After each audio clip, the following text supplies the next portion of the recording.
As the world continues to drag its feet on climate action, a new report by the World Meteorological Organization says there's a 66% chance of temperatures rising by 1.5 degrees Celsius in the next 5 years. What will be the practical implications of this? Our next report explores. For the first time ever, global temperatures are now more likely than not to breach 1.5 degrees Celsius or 2.7 degrees Fahrenheit within the next 5 years. That's according to the World Meteorological Organization on Wednesday. But that did not necessarily mean crossing the long-term warming threshold of 1.5 Celsius above pre-industrial levels set out in the 2015 Paris Agreement. Petteri Taalas is the WMO's Secretary General. There's a 66% chance that we would exceed 1.5 degrees during the coming 5 years. And there's 33% probability that we would see the whole coming 5 years exceeding that threshold 1.5 degrees, which is, of course, not very likely to happen.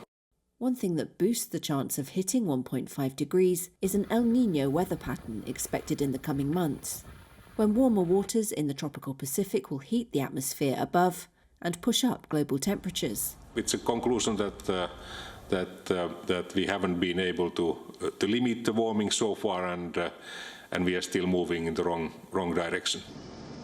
The warning came as another international team of scientists said record-breaking heat waves that hit large parts of South and Southeast Asia in April were made 30 times more likely by human-induced climate change. The region saw Bangladesh at its hottest in 50 years, and Thailand and Laos also hit by temperatures that caused widespread infrastructure damage, power shortages, and a spike in heat stroke. The scientists for the World Weather Attribution Group said humid heat waves that used to happen once a century in Bangladesh and India now tend to occur every 5 years, while the heat in Thailand and Laos would have been virtually impossible without climate change. Now for more on this, Professor Chris Hewitt, who's the Director of the Climate Services at the World Meteorological Organization, is joining us live from Geneva. So thank you so much for joining us. Good morning from Geneva, Switzerland. Thank you. Good afternoon, I think, in India. Now, sir, my first question to you, we've heard dire warnings in the past as well. However, warming only seems to have accelerated. What's your take of the situation, and how do you see this unfolding in light of the report, of course, by the World Meteorological Organization? Yeah, thank you. Your introduction there was spot on with the predictions and the situation we're seeing at the moment. So I think accelerating, it might seem like it's that way. So there's been a long-term warming trend for a very long time, as we know, due to increasing greenhouse gases. And as my Secretary General said, we're still continuing to increase the greenhouse gases, so the warming will continue. The warmest year on record was 2016 in many observational data sets. And so we haven't seen such warm temperatures recently. And as you've just noted, it's very much linked to the El Nino and La Nina in the Pacific region.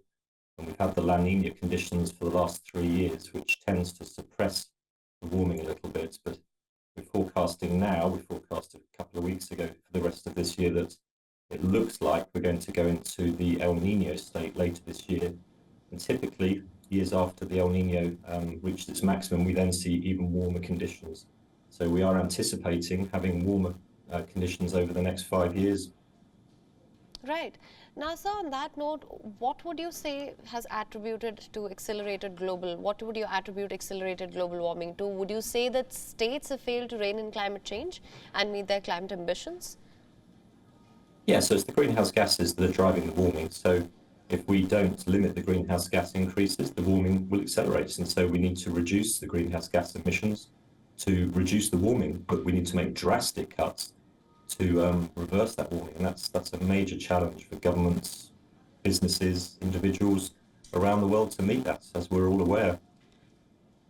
Right. Now, if we do cross the threshold of 1.5 degrees Celsius, what would be the practical implications of this? So it's a gradual situation. So the climate system and ecosystems around the world and human societies, it's not that something suddenly would happen at 1.5, but every additional part of warming, the situation potentially gets worse. So you link to heat waves. So as the world gets warmer, the chance of having heat waves increases, and the severity of those heat waves increases. So we're not forecasting individual heat waves in this update from yesterday, but the likelihood of having heat waves will naturally increase as the planet gets warmer.